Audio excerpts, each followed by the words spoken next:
Hello and welcome to EM Weekly. My name is Don, and in today's episode we talk about the fate of Woodstock 50, Behringer going after Yamaha, and much more.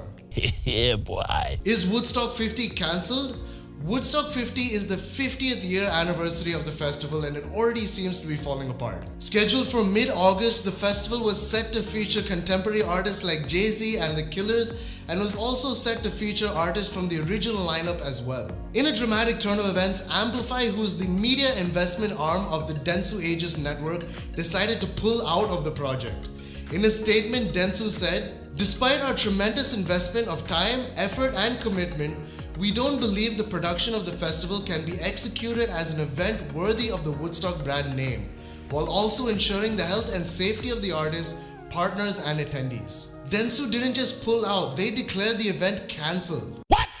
Following this, the man behind Woodstock, Michael Lang, shot back aggressively at Dentsu, stating that they had no right to cancel the event and that Woodstock 50 would go on as planned. Even ticket sales were reportedly delayed due to insufficient permits.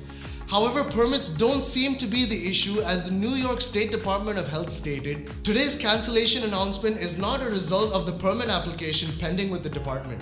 Some sources say that Dentsu is actually concerned with ticket sales. The event needed 100,000 attendees for it to be successful.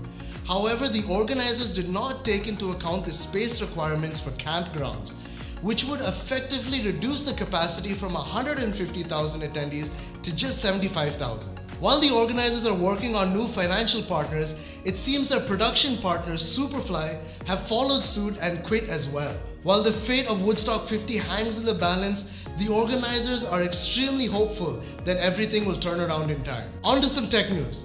Behringer and Yamaha may fight over making a new CS80 synth. According to the interwebs rumor mills, Yamaha is planning to re-release the classic CS80 synth. The CS80 is widely considered one of history's most iconic sounding synths. Unlike competitors Roland and Korg, Yamaha has always stayed away from releasing new versions of old products. However, after the successful release of Deckard's Dream, an 8-voice analog remake of the CS80, Yamaha has reconsidered their stance. But eternally inspired by other people's things, Behringer actually posted a photo on their Facebook page with the caption, "I've been thinking about this," by Yuli Behringer himself. Now that's ballsy. To make things more interesting, this comes just days after Yamaha made news by seeking user input on a basic conceptual direction if they were to make a new CS80. Behringer already has numerous products that are inspired by other competing brands. The bottom line is there's no clarity if Yamaha is going to be releasing a new CS80 synth or if Behringer is going to create their own mimicry of the classic synth. For now, we can only speculate. Say hello to Biddy, a pocket-sized drum machine. Massachusetts-based Curious Sound Objects are set to launch Biddy, a battery-operated drum machine and synthesizer that fits in the palm of your hand. The device makers have likened Biddy's punch and crunchy 12-bit sounds to those of retro MPC drum machines. The device is super simple. It has 4 sample trigger buttons and 2 knobs labeled left and right.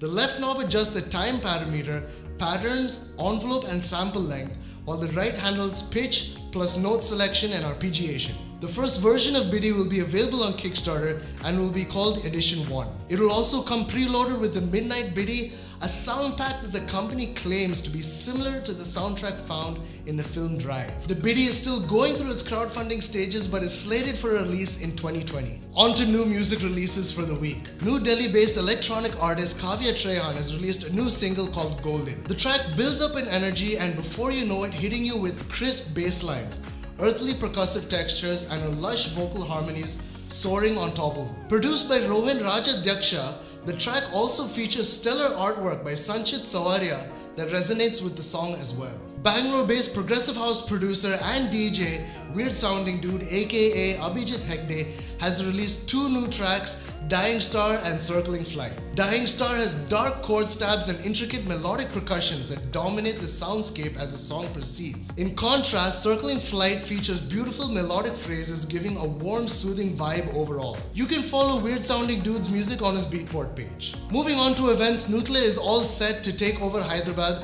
with its Desi EDM flavors as part of VH1 Supersonic Takeover scheduled on Friday the 10th at Prism Club and Kitchen.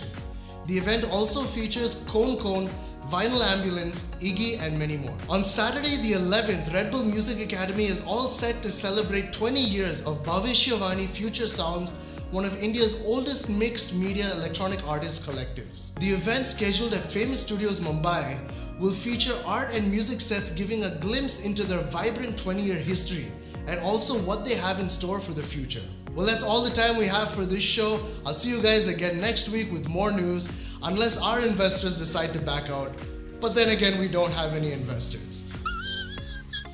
Thanks for watching, and if you liked the video, make sure to leave a like. If you loved it, subscribe and hit the bell icon for future updates.